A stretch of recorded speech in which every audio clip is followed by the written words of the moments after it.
तो बंचाईदे मुकुल चौधरी एलएसजी को। तो 21 वर्षीय मुकुल चौधरी हारिया मैच जिताईदे केकेआर विपक्ष में एलएसजी को 3 विकेट्रे। विनिंग प्रेडिक्टर कहूला केकेआर जितियो मैच एणिक 7टा विकेट पड़ता भी एलएसजी जितिया प्रतिशत पूरा कमी जाता मात्र 3% एलएसजी जितिया एणिक आज केकेआर बनाम एलएसजी मध्य मैच थिला। यह मैच नंबर 15 थिला आईपीएल 2026 जो कैप्टेन ऋषभ पंत प्रथम टॉस जीतिकी बॉलिंग निष्पत्ति नेले। एणिक इडेन गार्डन मैदान में मैच खेल जाऊला। आज एलएसजी बॉलर मोहम्मद सामी स्विंग आगे केकेआर बैटर्स मैंने बांधि गले। गोटे आड़े मोहम्मद सामी अन्य आड़े प्रिंस यादव ये दुई जन धंधार बॉलिंग करते। एणिक प्रिंस यादव तागड़ा यर्कर फिंगुले जो फसीगले केकेआर ओपनर फिन एलेन आ मात्र 9 रन करी कैच आउट हेले opener Finn Allen. KKR captain Rahane एणिक संकट मोचक साजिले आ केकेआर इनिंग्स को आगक नेले। यांक साथ दौले अंक्रिश रघुवंशी। प्रथम 10 ओवर केकेआर स्कोर 99 रन थिला गोटे विकेट हराई। राहाणे अंक्रिश रघुवंशी सेट हो जाते किंतु एबे लागे लगी अजिंक्य रहाणे भी कैच आउट होगले अंक्रिश रघुवंशी भी कैच आउट होगले। एणिक अजिंक्य रहाणे अर्धशतकू वंचित हेले आ 24 बॉल 41 रन करी आउट हेले। अंक्रिश रघुवंशी से 33 बॉल 45 रन करी आउट हेले। मात्र 6 रन भितर 2टा विकेट पड़ा जिते केकेआर स्कोर 105 रन थिला। तापर रिंकू सिंह को क्लीन बोल्ड करदे आवेश खान। एणिक उप अधिनायक रिंकू सिंह एणिक मात्र 4 रन करी आउट हेले। दर्शक बंधु मैंने गत 29टा बॉल गोटे बाउंड्री आसी नाला। एणिक 15 ओवर चलता है। एलएसजी बॉलर्स पूरा बांधि पकई केकेआर बैटर्स को।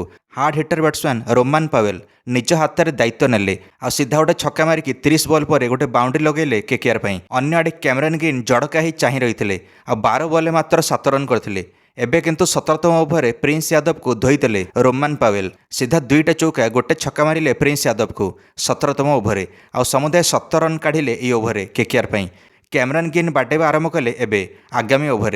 दर्शक बंधु मैंने 53 रन पार्टनरशिप होगला 31 बॉल रोमान पावेल और कैमरन ग्रीन भितर। रोमान पावेल और कैमरन ग्रीन ये दुई जन मिसिकी केकेआर स्कोर को 181 रन नहीं पहुंचाइले। निर्धारित 20 ओवर 4 विकेट हराई 182 रन टार्गेट रहा एलएसजी आगे।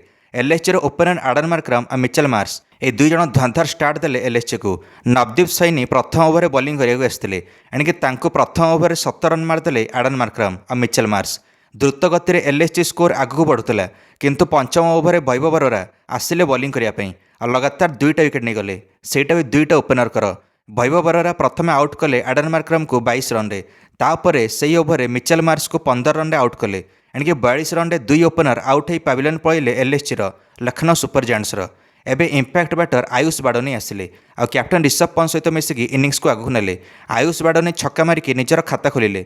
पावरप्ले 6 ओवर पर एणिक एलएसजी दल 52 रन थिला। दर्शक बंधु मैंने आउ 84 बॉल 126 रन दरकार था एलएसजी को मैच जितापी।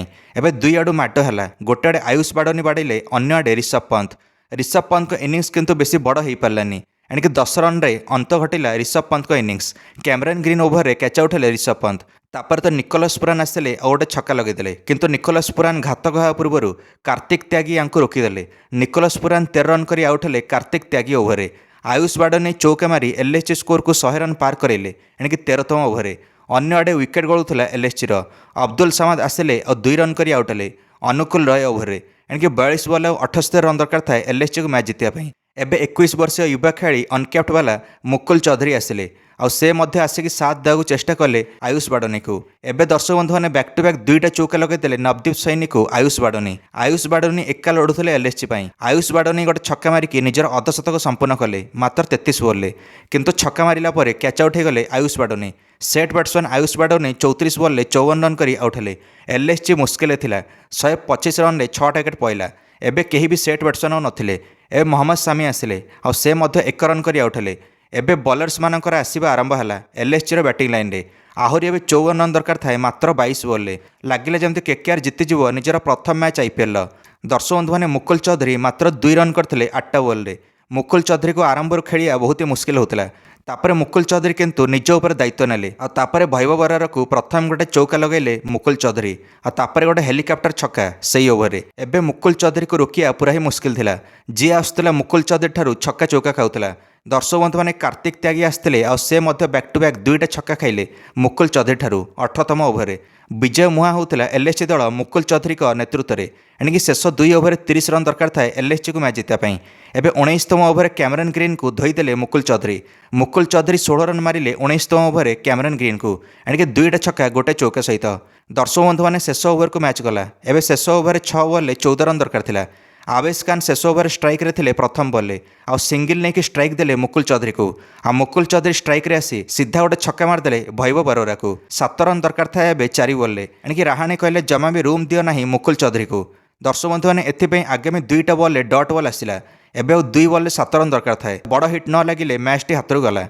दर्शक बंधु मैंने आउ बड़ हिट आसला भी आउटसाइड ऑफ बाहरिया बॉल को बसिकी सीधा छक्का मारदेले मुकुल चौधरी आउ स्कोर को बराबरी करें एलएसजी पर। मुकुल चौधरी मात्र 26 बॉल एवं निजर अर्धशतक संपन्न कले एवं 1 रन ही दरकार थाए शेष बॉल एणिकी शेष बॉल टी मिस करगले मुकुल चौधरी किंतु आवेश खान अन्य आड़ू रन दौड़ापी पलि आसते आ क्रिज कभर करदे अन्य आड़े मुकुल चौधरी भी रन दौड़ीगले आ जिताई देले एलएसजी को मैच एणिकी जो मैचटा हारिबार थिला एलएसजी को एणिकी 3 विकेट जीतीगला एलएसजी आ 27 बॉल 54 रन कर नट आउट गले मुकुल चौधरी समुदाय 7टा छक्का 2टा चौका मारथिले मुकुल चौधरी निज इनिंग्स रे। मुकुल चौधरी को कुंडाई पकाइले कैप्टन ऋषभ पंत खुशी थे मुकुल चौधरी जितेले बोली। एलएसजी मालिक संजीव गोयनका भी खुशी थे। एलएसजी नंबर 5 को पलि आसला 4 अंक सहित ए मैच जितकी केकेआर हारिकी नंबर 9 को गला गोटे अंक सहित। प्लेयर ऑफ द मैच पाइले मुकुल चौधरी जेतବେଳେ सब एलएसजी बैटर्स मैंने आउट हो जाते सेतବେଳେ निज उपर दायित्व नहीं संकटमोचक साजिले मुकुल चौधरी आ मैच टी जिताई आनिले। आपण मैंने निश्चिंत निज मंतव्य कमेंट दे वीडियो को लाइक और चैनल को सब्सक्राइब करदे समस्त क्रिकेट अपडेट्स धन्यवाद।